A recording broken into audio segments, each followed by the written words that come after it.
ଢେଙ୍କାନାଳ ଜିଲ୍ଲା କାମାକ୍ଷାନଗର ଅଞ୍ଚଳରେ ପୂର୍ତ୍ତ ବିଭାଗ ତରଫରୁ ବିଭିନ୍ନ ପ୍ରକଳ୍ପ ଉଦ୍ଘାଟନ ସାଙ୍ଗକୁ ଭିତ୍ତିପ୍ରସ୍ତର ସ୍ଥାପନ କରାଯାଇଛି। ମୁଖ୍ୟ ଅତିଥି ଭାବେ ରାଜ୍ୟ ଖଣି ଇସ୍ପାତ ପୂର୍ତ୍ତ ବିଭାଗ ମନ୍ତ୍ରୀ ପ୍ରଫୁଲ୍ଲ ମଲ୍ଲିକ ଉପସ୍ଥିତ ରହି ଏହିସବୁ କାର୍ଯ୍ୟକ୍ରମକୁ ଉଦ୍ଘାଟନ କରିଥିଲେ। ପ୍ରଥମ ଥର ଇଲେକ୍ଟ୍ରି ଅଫିସ୍ ଛକ ପୁରୁଣା ଜାତୀୟ ରାଜପଥଠାରୁ କଳ୍ପନା ଛକ ଗୁଣ୍ଡିଚା ନାଳି ପୂର୍ତ୍ତ ବିଭାଗ ରାସ୍ତା ପର୍ଯ୍ୟନ୍ତ ପ୍ରଶସ୍ତୀକରଣ ଏବଂ ଉନ୍ନତିକରଣର ଭିତ୍ତିପ୍ରସ୍ତର ସ୍ଥାପନ, କାମାକ୍ଷାନଗରଠାରେ ନିର୍ମିତ ନୂତନ ମିଶନ ଶକ୍ତି ଭବନର ଶୁଭ ଉଦ୍ଘାଟନ, କାମାକ୍ଷାନଗର ରାଜସ୍ୱ ଡାକବଙ୍ଗଳାଠାରେ ନିର୍ମିତ ନୂତନ ଅତିରିକ୍ତ କକ୍ଷର ଶୁଭ ଉଦ୍ଘାଟନ, ଢେଙ୍କାନାଳ କାମାକ୍ଷାନଗର ରାସ୍ତାର ପଥପ୍ରାନ୍ତ ସୁବିଧା କେନ୍ଦ୍ରଠାରେ ନିର୍ମିତ ନୂତନ ଯାତ୍ରୀ ବିଶ୍ରାମାଗାର ଉଦ୍ଘାଟନ କରିଥିଲେ। ଏଠାରେ ଉପଜିଲ୍ଲାପାଳ ନାରାୟଣ ଚନ୍ଦ୍ର ନାୟକ, ଏନ୍ଏସି ଅଧ୍ୟକ୍ଷ ଧର୍ମାନନ୍ଦ ପରିଡ଼ା, ବ୍ଲକ ଅଧ୍ୟକ୍ଷ ପ୍ରେମାନନ୍ଦ ସାହୁ, ପୂର୍ତ୍ତ ବିଭାଗ ଯନ୍ତ୍ରୀ ଜୟନ୍ତ କୁମାର ନାୟକ, ବିଜୟ କୁମାର ସେଠୀ ପ୍ରମୁଖ ଉପସ୍ଥିତ ଥିଲେ।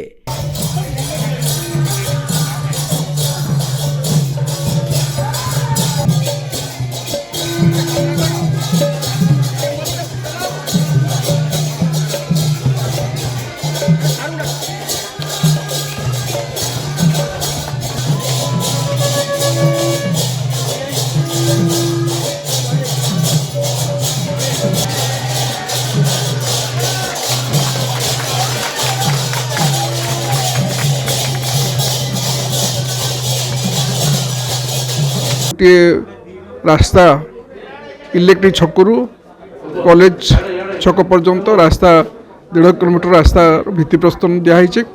ये रास्ता नुआ टेक्नोलोजी हम यहाँ ओडिशार प्रथम ये रास्ता से टेक्नोलोजी हम जोटा कि 1.5 किलोमीटर पर 8 कोटी टंका टेंडर होती। टेंडर एग्रीमेंट हो सारी ये तुरंत काम हम ये गोटे नुआ टेक्नोलोजी टेक्नोलोजीटा भल जदि हम ताले आम सारा ओडिशार से टेक्नोलोजी व्यवहार करूँ। ये टेक्नोलोजी महत्व हूँ जे गोटे रास्ता को जो इमिडिएटली रिपेयर पड़ुची वर्ष 2 वर्ष 3 वर्ष दरकार हेनी रिपेयर चंचल दरकार पड़ोनी।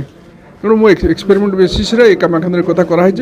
या मिशन शक्ति घर होती 50 लाख टंकार मिशन शक्ति जो घर सारा ओडिशार होची कामाक्षानगर होती उद्घाटित होती।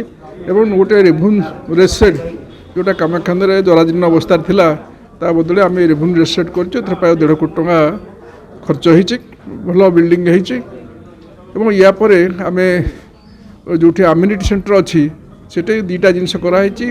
गोटे रेस्ट सेट आउ गोटे ढाबा तैयारी कराई।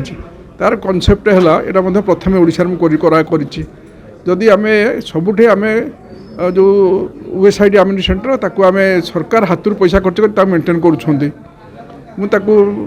मोर निजर विचार रखिली जे आम एभली काम करवा जो सरकार पैसा देवे ना सरकार मेंटेन करें से गोटे आम नुआ कनसेप्ट गोटे ढाबाटे कर 8टा रूम करूँ टेंडर करी जो भड़ा हम जी दायित्व नब सी वेस्ट साइड आम्यूनिटी सेंटर को चलैब। कामाक्षानगर प्रकाश कुमार पात्र रिपोर्ट तीर्थक्षेत्र लाइव।